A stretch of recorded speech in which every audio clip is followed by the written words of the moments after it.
होली की आत्मा। बचपन से शहर में रहने वाला मनोज इस साल होली की छुट्टियों में अपने गांव दुर्गापुर वापस आता है, जहां उसे देख पूरा गांव खुशी से झूम उठता है। जब गया था तब इतना सा था और अब देखो कितना बड़ा हो गया है। हाँ सरपंच जी, जब मैं गया था तब आप भी बहुत जवान थे और अब देखो कितने बूढ़े हो गए हैं आप। चलो चलो बढ़िया है। बच्चा घर वापस आ गया। इसी खुशी में आज रात पार्टी होगी। क्या बात है, गांव में भी पार्टियां होने लगी। वैसे अगर पार्टी की बात है तो आज क्यों सीधा होली पार्टी करते हैं। होली पार्टी की बात सुन चहल पहल में अचानक सन्नाटा छा जाता है, जिसे देख मनोज को कुछ अजीब लगता है। लेकिन तभी सरपंच बात पलट देता है। अब बहुत देर हो गई, चलो सब अपने घर चलो, पार्टी के बारे में कल सोचेंगे। मनोज भी मम्मी पापा के साथ घर आ जाता है, पर होली पार्टी और उस पर पूरे गांव की खामोशी वाली बात अभी तक उसके जहन से निकलती नहीं। पापा, होली पार्टी की बात पर सब चुप क्यों हो गए थे? अरे होगी उनकी कोई अपनी बात। मुझे गांव की पंचायत ही थोड़ी पता है। थक गया हूँ, चलो सो जाते हैं, कल बात करते हैं। पापा की बात मानते हुए मनोज भी सोने चला जाता है। आज तो छुपा लिया, लेकिन हफ्ते बाद जब होली का दिन आएगा तब इसे कैसे रोकोगे? अगली सुबह सूरज के साथ ही मनोज भी गांव घूमने निकल जाता है, जिस पर रास्ते में उसे अपनी ही उम्र के कुछ लड़के भी मिलते हैं, जिनसे दोस्ती कर अब वो उनके साथ घूमने लगता है। इसी तरह कुछ दिन बीत जाते हैं और होली नजदीक आने लगती है।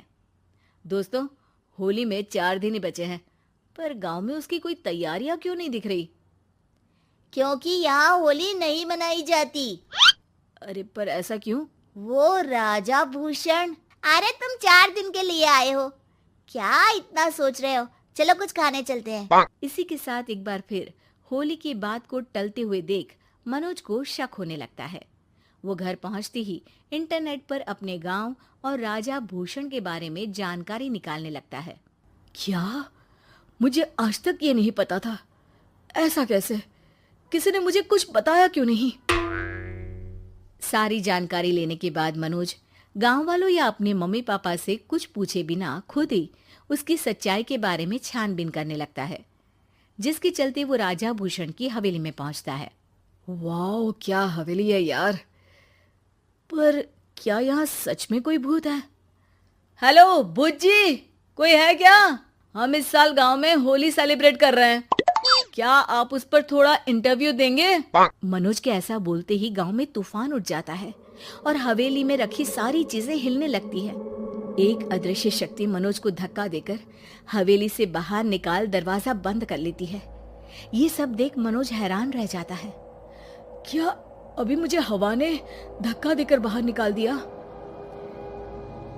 मेरे होते हुए इस गांव में कभी होली नहीं मन सकती, इसलिए दोबारा ऐसी कोशिश भी मत करना, अंजाम बुरा होगा। आवाज सुन मनोज हैरानी से इधर उधर देखने लगता है, पर उसे कोई दिखाई नहीं देता। वो गांव वापस आ जाता है, जहां तूफान की वजह से सब कुछ तहस महस हो चुका होता है। आखिर ये तूफान आया कैसे? ना ऐसा कोई मौसम था और ना ही हमने होली का त्योहार मनाने की बात की थी। सरपंच की बात पर कोई रिएक्शन दिए बिना मनोज चुपचाप अपने घर चला जाता है। इस तरह देखते ही देखते होली का दिन भी आ जाता है और मनोज रंग लेकर गांव में निकल जाता है, लेकिन गांव पूरी तरह खाली होता है। अरे त्योहार का दिन है, धूमधाम की जगह मातम क्यों मनाया हुआ है? मनोज की आवाज सुन सब अपने घर की खिड़कियां खोल के घर के अंदर से ही उसे वापस जाने के लिए कहने लगते हैं, पर वो किसी की नहीं सुनता।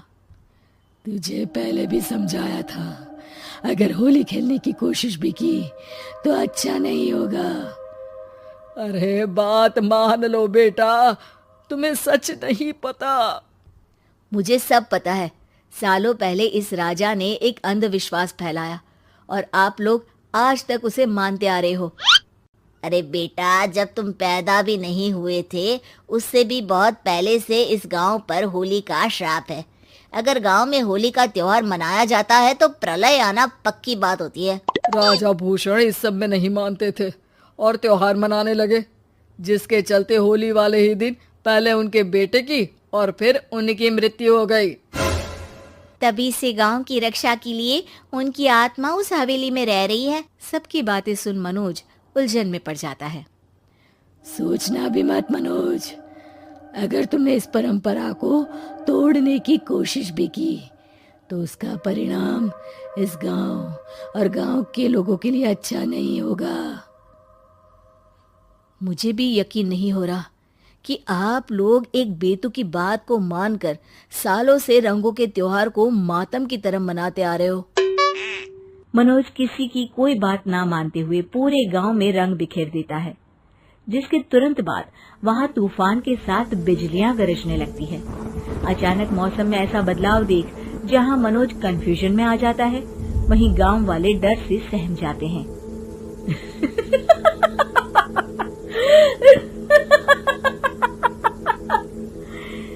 इस लड़के ने हमारे जैसे सिर्फ अपने स्वार्थ के लिए नहीं बल्कि पूरे गांव की खुशियों के लिए यहाँ होली मनाई है, जिस वजह से अब इस गांव पर होली का श्राप टूटता है। ऐसा बोलकर राजा का भूत वहां से गायब हो जाता है, जिसके बाद गांव के लोग धूमधाम से होली मनाते हैं। खुशियों के रंग गांव में बिखरे ही होते हैं कि अगली सुबह अचानक मनोज कहीं गायब हो जाता है और एक बार फिर गांव में होली का नया राज शुरू हो जाता है।